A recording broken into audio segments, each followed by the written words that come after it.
Ça m'insupporte de savoir quelqu'un qui est resté sur le quai de la gare. De toute façon, on est plus fort ensemble. Il faut un engagement fort. Bonjour et bienvenue dans Paroles de candidats. Dans ce podcast, nous allons à la rencontre de sociétaires comme vous, hommes, femmes ou représentants d'associations, tous engagés. Leur point commun ? Ces personnes ont décidé de vous représenter à l'Assemblée Générale et de soutenir en votre nom le projet Maïf en devenant élus des sociétaires. Aujourd'hui, je vais à la rencontre d'Alexandre qui va nous en dire plus sur ses motivations et ses engagements. Bonjour Alexandre. Bonjour Alice. Merci de m'accueillir. Dis-moi, on se trouve où ici ? Alors au sein de l'entreprise Revalprest située à Épinal, entreprise d'insertion qui emploie à l'heure actuelle 50 personnes. On a plusieurs activités au sein de l'entreprise. Une activité qui concerne le déchet, c'est-à-dire que dans le département, nous récoltons des vieux appareils qui sont déposés dans les déchetteries. Le but, c'est de les collecter chez nous. On les classe par catégorie et on les expédie vers des exutoires dans les 4 coins de la France pour arriver au zéro déchet. Nous avons aussi une activité qui est la collecte de textiles. Donc en fait, les Vosgiens ont la possibilité de déposer leurs vieux habits dans des containers. Nous, on collecte et on va amener tous ces vieux vêtements vers une autre entreprise d'insertion qui, elle, trie et revend aux 4 coins du monde ces habits. Et notre dernière activité, en fait, c'est le bâtiment, le second œuvre, où là, nous avons 4 équipes, 3 qui sont spécialisées dans la peinture, la pose de sol, le plaque-plâtre, et l'autre plus dans de la maçonnerie. Alors, elles consistent en quoi les insertions ? Alors, qu'est-ce que c'est que l'insertion ? Et en fait, on accueille, nous, des personnes qui ont eu un petit incident de parcours de vie, en tout cas qui sont demandeuses de travailler. Alors quand elles arrivent chez nous, deux solutions, soit elles ont un projet pro, à ce moment-là, j'ai envie de vous dire c'est facile puisque on est là pour les aider. On a une conseillère d'insertion professionnelle au sein de l'entreprise qui les suit tous les mois et qui va les aider, les amener à réaliser leur projet pro. Le deuxième cas de figure, c'est des personnes qui veulent travailler, qui sont retrouvées dans une position parfois délicate, souvent avec une période de chômage assez longue, ou des personnes au RSA, ou des jeunes de moins de 26 ans. Et à ce moment-là, à nous de les aider pour mener à bien leur projet. Et le but, effectivement, c'est qu'ils retrouvent une stabilité, qui renoue avec le monde du travail et de ses règles, pour ensuite qu'ils volent de leurs propres ailes vers des entreprises dites plus traditionnelles. Pourquoi est-ce que tu as voulu travailler dans l'insertion ? Alors moi j'ai un parcours de vie professionnel très chaotique. Très jeune, à l'âge de 15 ans, j'ai commencé à travailler en tant que pigiste. Ensuite, je me suis retrouvé fonctionnaire de police nationale.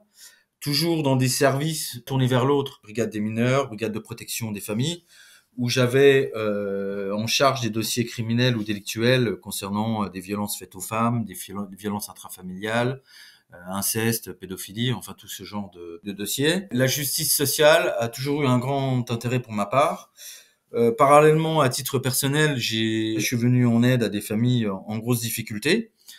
Chemin faisant, à mon retour sur Épinal, je me suis engagé au sein d'un ensemblier qui regroupait un centre d'hébergement d'urgence, un chantier d'insertion et une entreprise d'insertion qui était Revalprest. Concours de circonstances, le gérant partait à la retraite.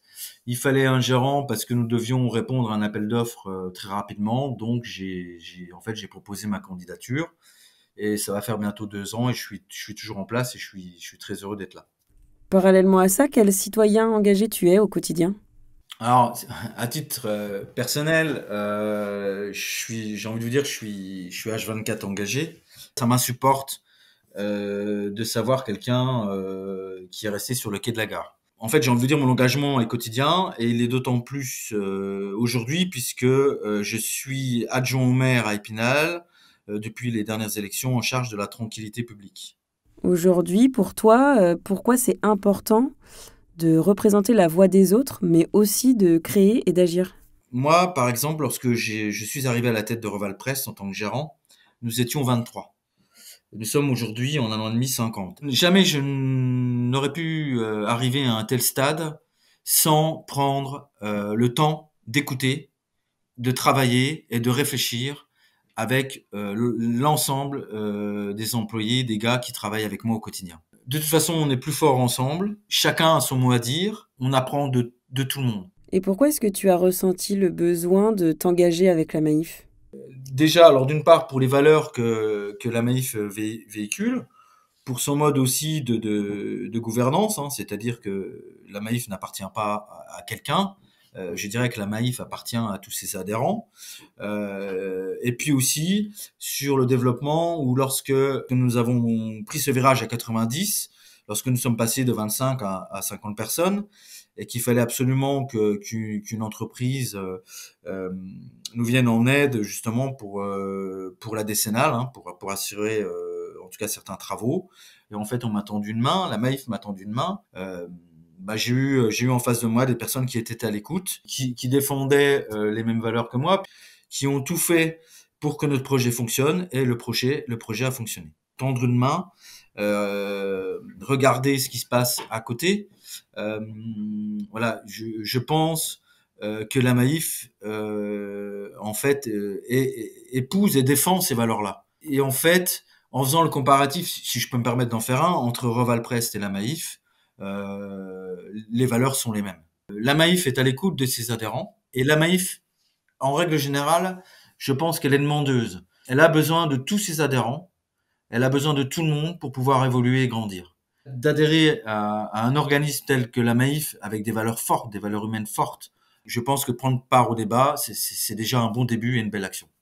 Il faut apprendre à regarder autour de nous. Après, le plus dur, c'est de franchir le pas, et c'est de se dire, mais maintenant, charge à moi d'apporter ma petite pierre à l'édifice.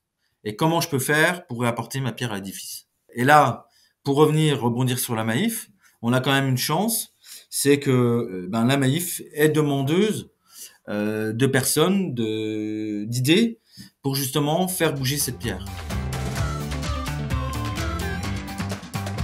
Voilà, c'est tout pour cet épisode.